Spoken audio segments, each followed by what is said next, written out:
Hello, in this session we're going to create a corridor and a corridor surface. We're going to start with our previously created assembly where we used a couple of the sub-assemblies that we have created. We're going to use that to create the corridor and the corridor surface. In the next video we're going to take it a step further and we're going to introduce sample lines and cross sections. So let's jump into Civil 3D and create our corridor. Okay, so we're now here in Civil 3D. We have our assembly created. I've added two different end sections so we can see how those act within Civil 3D, the one we created versus the one out of the box.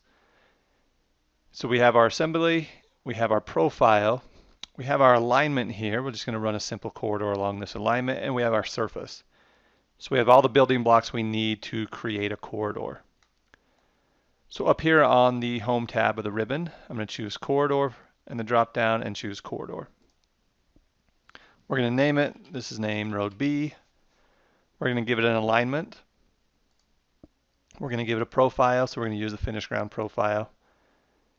And we're going to set the baseline and region parameters. The assembly we're going to use is going to be the typical section that we created. Target surface, I'll come back to that. And we're going to hit OK. So in here we have our baseline and region parameters. We're going to leave these all default, but we can edit the frequencies, the targets, and so forth. We're going to hit OK here to create the initial corridor. Okay. So we have our corridor created. I'm going to select the corridor and I'm going to go into the section editor.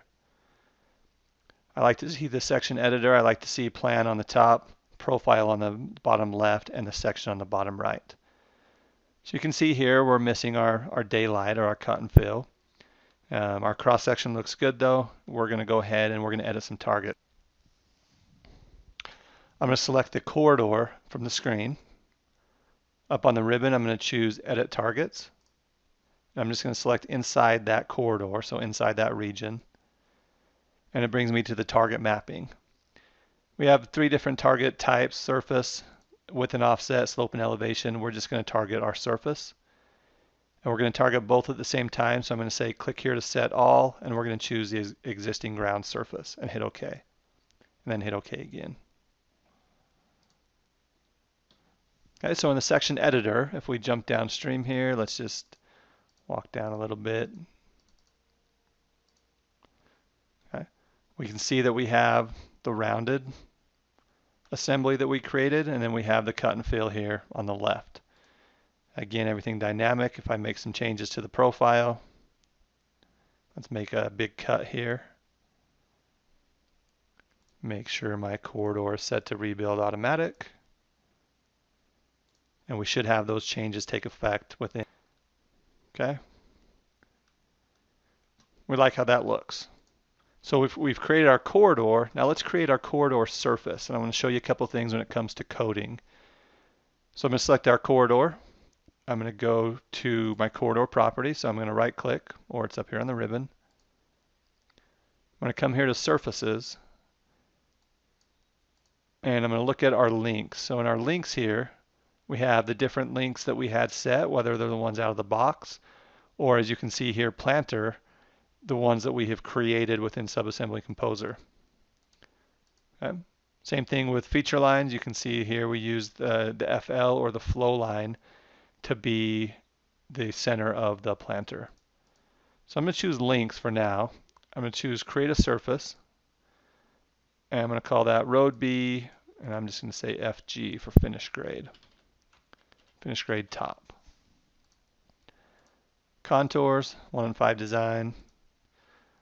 We're good there. We're going to hit the plus button here to add in the top codes.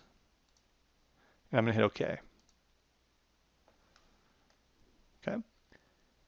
I'm going to get out of the section editor and I'm going to cut a cross section just so we can see here.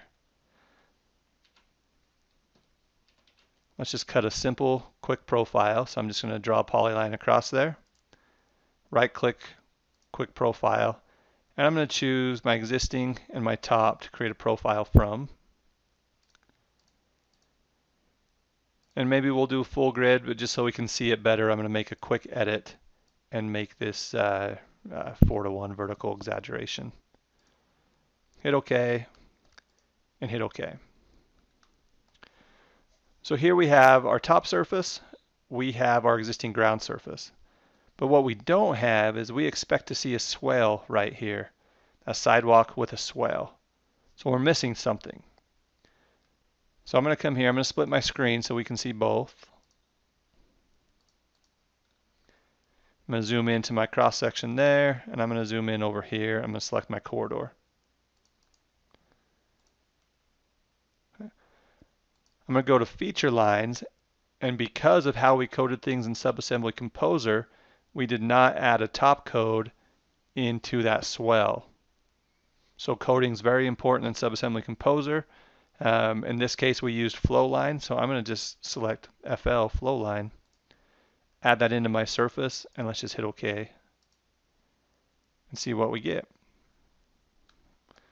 So you can see that swell has been forced in. Now we have our sidewalk, our swell, everything working as expected. So the importance of those codes are for your surface use and for quantities and so forth. So here we just created a quick corridor. We created a cross section and we added that code from our subassembly composer into Civil 3D.